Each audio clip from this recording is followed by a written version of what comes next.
እሺ እንዴት አደራችሁ? የተከበራችሁ ተከታታዮች፣ ዛሬ በጣም በሚያስገርም ደረጃ አንድ ትልቅ ሚስጥር ነው የምነግራችሁ። ይህ ሚስጥር ደግሞ የባህር ሚኒስትሩ ጆን ፊሊ ያጋለጠው ነው ማለት ነው። ጆን ፊሊ ምን አለ? ይህ ሚኒስትር ከትራምፕ መንግስት ራሱን በራሱ ያገለለ በፍቃዱ አልፈልግም ብሎ የወጣ ሚኒስትር ነው። ይህ የባህር ሚኒስትር ምን ጉድ አጋለጠ? የምናየው ይሆናል። ይህንን ቻናላችን ደግሞ ሼር፣ ላይክ አድርጉት፣ ሰብስክራይብ አድርጉት። እንደዚህ ለየት ያለ ፕሮግራሞችን እናቀርብላችኋለን። አሁን ወደ ፕሮግራሙ እንሂድ። ጆን ፊሊ እኔ ስራዬን የለቀኩት የትራምፕ መንግስት ቁማር መጫወት፣ ለግል ጥቅሙ መጫወት፣ ለቤተሰቡ ብቻ ጥቅም ለማስገኘት መጫወት ሲጀምር እኔ ስራዬን ለቅቄያለሁ ብሏል። ይሄ ጆን ስራውን ሲለቅ ግን ናታንያሁ በጣም ነው የደነገጠው። ምክንያቱም ናታንያሁ ጆን የሚያውቀው ብዙ ሚስጥር ስላለ እሱን ካጋለጠን እድሜ ልካችን ነው እስር ቤት የምንበሰብሰው፣ እባክህን ሰውየው እንዳይወጣ የሆነ ነገር አድርግ ብሎት ነበረ። ሰውየው ግን አልሰማም ብሎ ወጥቷል ማለት ነው። ሰውየው ምንድን ነው ያጋለጠው? ሰውየው ያጋለጠው ትልልቅ ካምፓኒዎች በወርቅ በዶላር እና በነዳጅ ቁማር የሚጫወቱ እና ቁማርተኞች የሆኑ ቢሊየንስ የሚቆጠር ዶላር ለናታንያሁ እና ለትራምፕ ከፍለዋቸዋል። ይሄ በቅጂ ሪከርድ ተደርጎ የተያዘ ነው። በፍጹም ከዚህ ነገር ማምለጥ አይችሉም ይላል ጆን። አሜሪካ ወደዚህ ጦርነት የገባችው ዩራኒየም ለመፈለግ አይደለም፣ ቁማርተኞችን ለማስደሰት ነው። ከዛም አልፎ ደግሞ የአሜሪካ ሰራዊት በእግር እንዲገባ ተደርጎ ወደ 1000 ሰራዊት እንደሞተበት፣ ብዙ የአካል ጉዳት፣ በጣም ከፍተኛ የአካል ጉዳት የደረሰባቸው ወታደሮች እንዳሉ፣ ቀላል የአካል ጉዳት የደረሰባቸው ወታደሮች እንዳሉ፣ ይህንን ሰራዊት እንዲጎዳ ያደረገው ደግሞ ትራምፕ ነው። ትራምፕ እና ቤተሰቦቹ ስንል ወንድም እህቶቹ ሳይሆን ልጆቹ እና እሱ ማለት ነው። ስለ እነሱ ነው ሚሊዮነር ማድረግ ብቻ ነው የሚያስበው እንጂ ስለ አሜሪካ ሕዝብ በፍጹም አስበው አያውቅም። ስለ ሰራዊቱም ተጨንቆ አያውቅም። አሁንም በድጋሚ ይህንን ለመፈጸም ጥረት እያደረገ ነው። ይህ ሰው ተይዞ ምርመራ ሲካሄድበት ይሄ ሁሉ እኔ የምናገረው ይወጣል ብሏል። ጆን ፊሊ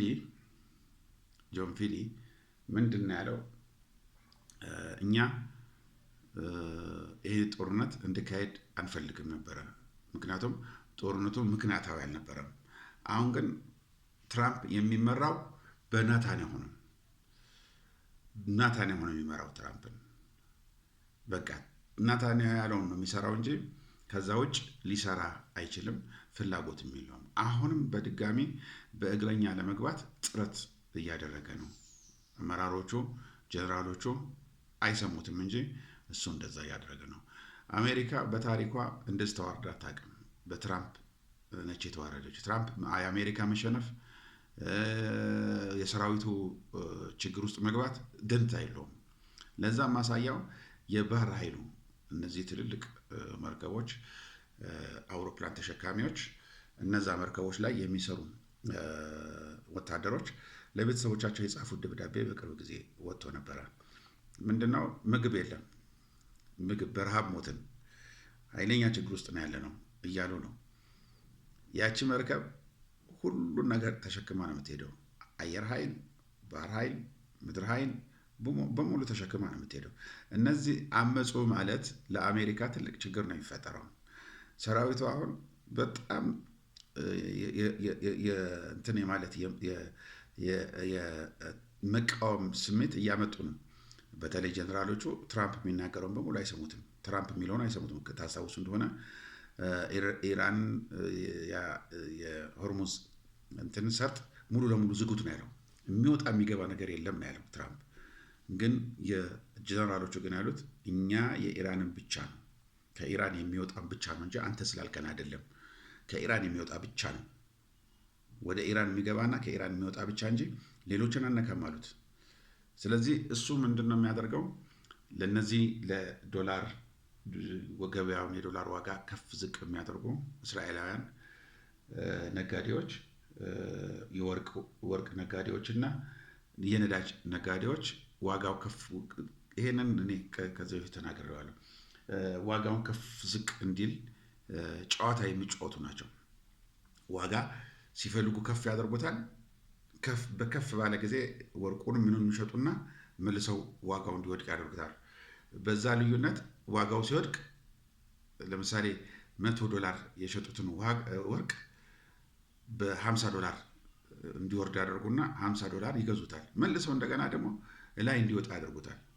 ይሄ የእሱ ልጆች በዚህ ቁማር ላይ ከፍተኛ ጨዋታ ሲጫወቱ ነው። አንደኛው ልጁ እንዲያውም የአንድ ቁማር ካምፓኒ ከፍተኛ ስራ አስኪያጅ ነው፣ ባለቤት ነው። እና እሱ ቁማር እንደዚህ በልና እንደዚህ እንድበል ይለዋል። አባት ደግሞ እሺ ይላል፣ ይወጣል። ስለዚህ ትራምፕ ለአሜሪካ ሕዝብ ሳይሆን ለቤተሰቡ ብቻ ይሰራ እንደነበረ አሳውቋል። ይሄንንም አሁን እንደነገርኳችሁ ነዳጅ ልጁ ይገዛና በርካሽ የነዳጅ ዋጋ ላይ እንዲወጣ ያደርጋል እሱ። ከዛ ይሸጠዋል። ከዛ ይቆይና አሁን በቃ ከኢራን ጋር ተስማማን ጨርሰናል ይላል። በቃ ተብሎ የነዳጅ ዋጋ ይወድቃል፣ ልጁ ይገዛል። እንደዚህ እያደረጉ ነው የአሜሪካንን ሕዝብ ጥቅም ሳይሆን የቤተሰቦቹን ጥቅም የሚያስከብር ፕሬዚዳንት ተብሏል ማለት ነው። ጆን ሁለቱ መሪዎች እስር ቤት እንደሚገቡ ምንም ጥርጥር የለኝም እያለ ነው። ልክ ነው። ያው ናታንያሁ ከዚህ በፊት በሙስና የታሰረ ነው። በሙስና በወንጀል የተከሰሰ ነው። የእስራኤልን ሕዝብ እዚህ ሁሉ ጦርነት ውስጥ የሚያስገባ ያለው ናታንያሁ ወደ እስር ቤት እንዳይገባ ብቻ ነው። ወደ እስር ቤት እንዳይገባ አንዴ ከዛ ይዋጋል፣ አንዴ ከዚህ ይዋጋል፣ አንዴ ምን ይላል።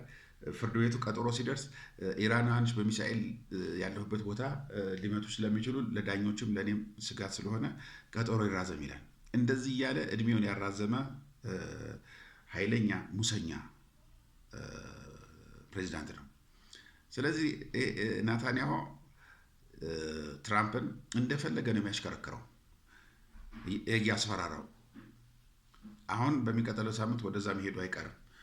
አንድ ነገር ይናገረዋል፣ ትራምፕ ደግሞ ያችን ይፈጽማል። ካልፈጸመ ጉዱ ፈላ። ያው እሱ ኦልሬዲ የበሰበሰ ዝናብ አይፈራም ነው ናታንያሁ። ከዚህ በኋላ ምን በቃ የፈለጉ ያድርጉ ብሎ እድሜውንም ጨርሷል። ስለዚህ ቢታሰርም ባይታሰርም አሁን ደንታ የለውም ናታንያሁ። ትልቅ ብር ነው የያዘው። ያ ብር ደግሞ ለልጆቹ ያኖራቸዋል። እሱ ደግሞ እስር ቤት በስብሶ በእስር ቤት ውስጥ ህይወቱ ያልፋል ማለት ነው። ትራምፕም ኦልሬዲ አርጅቷል። ምን አለው ከዚህ በኋላ 10 ዓመት ይቆያል ብላችሁ ነው? ስለዚህ እሱ ሁለቱም ሆን ብለው ዓለምን እንደዚህ የሚያንጫጩት ሆን ብሎ ለነዚህ ቁማርተኞች ነጋዴዎች ለነሱ ጥቅም ብቻ እና እነሱ በዛ መሃል ደግሞ የራሳቸውን ይዘው ለመውጣት ያሰቡት ነው። ትራምፕ በስልጣን ዘመኑ ልጆቹ በዓለም ብዙ ካምፓኒዎችን እያፈሩ ነው፣ ምንም የሌላቸው። ይሄ ደግሞ ልጆቹም እሱም ወደፊት ተጠያቂዎች እንደሚሆኑ ምንም ጥርጥር የለኝም። ጆን ፊኒ ይህንን አጋልጧል። አሁንም የአሜሪካ ሰራዊት እግረኛ ጦር ወደ ኢራን የሚገባ ከሆነ ከፍተኛ የተባለ ጉዳት ሊደርስባቸው ይችላል ሲል ገልጿል። አሜሪካ ወደፊት በትራምፕ ላይ ምርመራ ማካሄዱ አይቀርም። የዛን ጊዜ የአሜሪካ ሕዝብ ይሄ እኔ የተናገርኩትን ሊያረጋግጥ ይችላል ብሏል እና በጣም የሚያሳዝን ነው። የተከበራችሁ ተከታታዮች የዛሬው ፕሮግራማችን ይህን ይመስላል። ስለተከታተላችሁን እጅግ በጣም አድርጌ አመሰግናለሁ። ሰላም ዋሉ። ቻው ቻው።